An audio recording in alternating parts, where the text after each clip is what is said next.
Hello and welcome বন্ধুরা, কেমন আছো তোমরা? আশা করি সকলে খুব ভালো আছো। আমিও অনেক ভালো আছি। তো আমার রূপসা সাহা ভ্লগসের চ্যানেলে তোমাদের অনেক অনেক ওয়েলকাম। তো আজকে আমার করা এই মিনি ভ্লগটা একটাই উদ্দেশ্যে, সেটা হচ্ছে আমার ভাইয়ের বার্থডে। তো ভাইয়ের বার্থডের জন্য চলে যাচ্ছিলাম আমি আর মা ডায়মন্ড প্লাজা। দেখো পৌঁছে গেছি। তো ডায়মন্ড প্লাজায় এসে ফার্স্টেই তো আমি চলে গেলাম হচ্ছে প্যান্টালুন্সে অনেকদিন ধরে আসবো ভাবছিলামই। তো কারণ আমার অনেক কালেকশনস দেখার খুব ইচ্ছা হয়েছিল যে প্যান্টালুন্সে কেমন কি কালেকশনস এসছে। তারপরে আমার মায়ের কাকার ছেলের মেয়ের জন্য আমাদের কিছু শপিং করার ছিল। তো ওর জন্য কয়েকটা জামা কাপড় দেখে নিচ্ছিলাম। তো তাই জন্য চলে এসেছিলাম বেবি কাউন্টার, মানে বেবি সেকশনটাতে। তো বেবি সেকশনটাতে এসে তো আমার এত ভালো লাগলো, কারণ ওখানে প্রচুর প্রচুর কিউট কিউট জামা ছিল। তারপরে একটু নাইট ওয়্যার্স দেখছিলাম। নাইট ওয়্যার্সের এখানেই ছিল হচ্ছে একটা সুন্দর শু কালেকশনসের জায়গা। তো ওখানে শু দেখার পরে পেট পুজো না করলে কিরম করে হয়। তো শপিং কমপ্লিট করে একটু পেট পুজো করার জন্য চিকেন স্টিম মোমোটা খেয়েই নিলাম। তো চিকেন স্টিম মোমো খাওয়ার পরে চলে গেছিলাম হচ্ছে সুন্দর একটা রাগের বাজারের এখানে এসছে ফ্লাফি কনফেকশনারিজে আসতে গেলে কিরম করে আসতে হবে, ডিস্টেন্সটা, লোকেশনটা আর ফ্লাফি কনফেকশনারিজের নাম্বারটা, যদি কোনো কাস্টমাইজ কেক বানাতে হয় সেই সব কিন্তু আমি স্ক্রিনে মেনশন করে দেবো। তোমরা চাইলে কিন্তু ভিজিট করতে আরামসে পারো। আর এখানে বার্থডে পার্টির সব রকম জিনিসপত্র দেখে আমার এত ভালো লাগছিল যে কিছু বলারই নেই। আর প্রত্যেকটা কেকের ডিটেলিংসগুলো ভীষণ সুন্দর। আর আমি কিন্তু চাইলে এখানে কাস্টমাইজ কেক করাতে পারতাম, কিন্তু আমার প্রয়োজন পড়েনি, কারণ এখানে প্রচুর সুন্দর সুন্দর fruit cakes, heart shaped cake, এখানে অনেক রকমের কেকস কিন্তু অ্যাভেলেবেল ছিল। আমি নিয়ে নিয়েছিলাম একটা গার্ডেন শেপটের কেক, যেটা নতুন বেরিয়েছিল ওদের ওখানে। তো সেখান থেকে পারচেস করে নিলাম। ওপরে কিন্তু পেস্ট্রিজও ছিল। আর একটা কেক যদি তোমরা কাস্টমাইজ করাও কি না করাও, যদি তোমরা নাও তাহলে একটা কিন্তু পেস্ট্রি তোমাদের ফ্রি দেওয়া হবে। তো আমি ভেতরের ডেকোরেশনসটাকে ভালো করে ক্লিপ আউট করার পরে কিন্তু বাইরে চলে এসলাম, যতক্ষণ মা ভেতরে বিলিং করাচ্ছিল। তো বাইরের কেকগুলো দেখো, 3 টায়ার 4 টায়ার, এত সুন্দর সুন্দর কেক ছিল।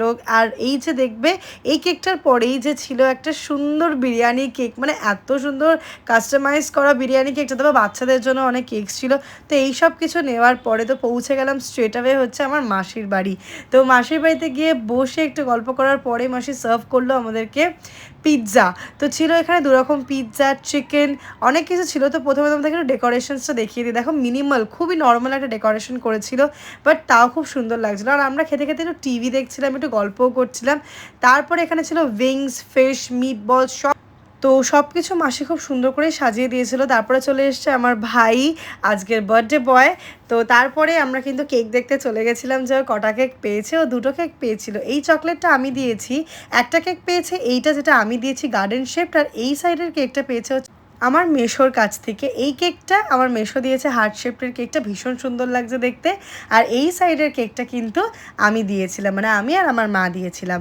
তারপরে কিন্তু ও যখন অনেক ছোট ছিল তখন আমি ওর সাথে এরকম মজা করতাম যে ভাই তোকে এটা পড়াবো ওটা পড়াবো। তাই বড় হওয়া তো ওই মজাটা কেন ছাড়া যায় বলো। আজকে ওকে এই টুপিটা পরে একটুখানি দেখালাম যে কীরকম লাগছে। ও তো বললো না দিদিভাই পরবো না, বাট তারপরে ঠিকই পড়লো। তারপরে শুরু হলো কেক কাটিংয়ের পর্ব। সুন্দর করে কেক কাটিং করার পরে দেখো খাইয়ে দিচ্ছে আমাকে। তো আমি কেকটা খেয়ে নিলাম। কেকটা খাওয়ার পরে আমি ভাবছিলাম যে একটু কেকটাকে ওকে মাখাবো, তারপর ভাবলাম যে না, ওয়েস্ট করে তো লাভ নেই, থাক, এই মজাটা নাই বা করলাম। তারপরে দেখো ওর মা এখানে হেল্প করছে ওকে কেক কাটিংটা করে দেওয়ার জন্য। তো এখানে কেক কাটিংটা করার পরে এখানে মাকেও খাই দিলাম, মানে আমার মাসি এটা। তারপরে আমি ওকে কেকটা খাওয়ালাম, ফটো তুললাম। তারপরে মেশো বলছে না না, ফটো তুলতে ভুলে গেছি, চল আরেকবার তোল। তো ভাই বলছে না আর তুলবো না। তারপরে ওর দাদাকে খাইয়ে দিল। দাদাকে খাইয়ে দেওয়ার পরে দাদাও ফ্রেমে আসবে, যে ভাবছিল ওকে কেকটা খাওয়াবে। তো মেশো বারবার এদিক যাচ্ছে ওদিক যাচ্ছে, কী যে করছিল ভগবান জানে। তারপরে ওর দাদা চলে এসছে ফ্রেমে। তারপর আমার মাকে প্রথমে খাওয়ালো, তারপরে ওর দাদা চলে এসছে, ওর দাদা ওকে খাইয়ে দেবে কেকটা। তাই জন্য কেকটা কাট করে নিচ্ছে। তো ওকে খাইয়ে দিল। খাইয়ে দেওয়ার পরে আরও অনেক ডিসকাশনস চলছিল, অনেক মজা হয়েছে। তো তারপরে তো আমার দিদাকে বলা হচ্ছিলো একটু ফ্রেমে আসো একটু ফ্রেমে আসো। সে দিদা তো কিছুতেই আসবে না, বলছে না আমি যাব না। যথারীতি দিদাকে আমরা আনতে পারিনি। তার মধ্যেই আমার মা চলে এসছে ফ্রেমে। তো মা ওকে কেকটা খাইয়ে দিয়েছে সুন্দর করে। তারপরে কেক খাওয়ানোর পরে অনেক জোরাজোরি করে লাস্টলি কিন্তু দিদাকে আনা গেছে। তার মাঝখানে ওর বাবা ওকে কেক খাইয়ে দিল, মেশো আমার যে।